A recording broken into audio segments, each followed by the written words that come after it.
Hi hello welcome back to my channel. നമ്മൾക്കിന്ന് chicken cutlet recipe ഉണ്ടാക്കാം. അതിനു വേണ്ടിയുള്ള ഇൻഗ്രീഡിയൻസ്: ഒരു വലിയ ഉരുളക്കിഴങ്ങ്, 2 മീഡിയം സൈസിലുള്ള സവാള, മല്ലിയില, 2 ടേബിൾ സ്പൂൺ ഇഞ്ചി വെളുത്തുള്ളി പേസ്റ്റ്, 2 വലിയ പച്ചമുളക്, 6 പീസ് ബോൺലെസ് ചിക്കൻ കട്ട് ചെയ്ത് വെച്ചിട്ടുണ്ട്. മഞ്ഞൾപ്പൊടിയും കുരുമുളക് പൊടിയും ഉപ്പും ഇട്ട് വേവിച്ചെടുക്കാം. വേവിച്ചെടുത്തതിന് ശേഷം ഇതിൻ്റെ ചൂടാറാൻ വെക്കാം. എന്നിട്ട് മിക്സിയിലിട്ട് ക്രഷ് ചെയ്തതിന് ശേഷം പ്ലേറ്റിലോട്ട് മാറ്റി കൊടുക്കാം. ചിക്കൻ നല്ലോണം ക്രഷ് ആവരുത്.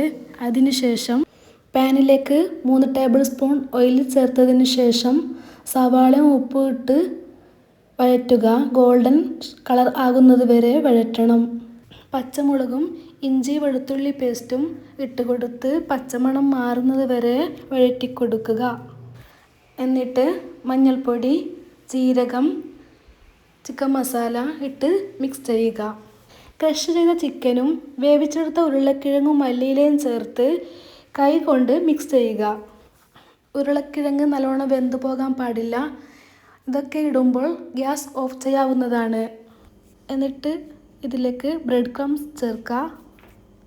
ഇത് ചേർക്കുന്നത് കട്ട്ലേറ്റിന് സ്മൂത്ത് ആവാതിരിക്കാനും സഹായിക്കും. നെക്സ്റ്റ്, മിക്സിയുടെ ജാറിലേക്ക് 2 മുട്ട, 1 ടേബിൾ സ്പൂൺ കോൺഫ്ലവർ പൗഡർ, ആവശ്യത്തിന് ഉപ്പും ചേർത്ത് ഗ്രൈൻഡ് ചെയ്യുക. എന്നിട്ട് വേറൊരു ബൗളിലേക്ക് മാറ്റി കൊടുക്കാം. ഇനി നമ്മൾ ആ ചിക്കൻ കൂട്ടിനെ ഇഷ്ടമുള്ള രീതിയിൽ ഷേപ്പ് ചെയ്തെടുക്കാം. ഇനി ഇതിനെ ഓരോന്നായി മുട്ടയുടെ മിക്സിലേക്ക് നന്നായി ഡിപ്പ് ചെയ്തെടുക്കുക.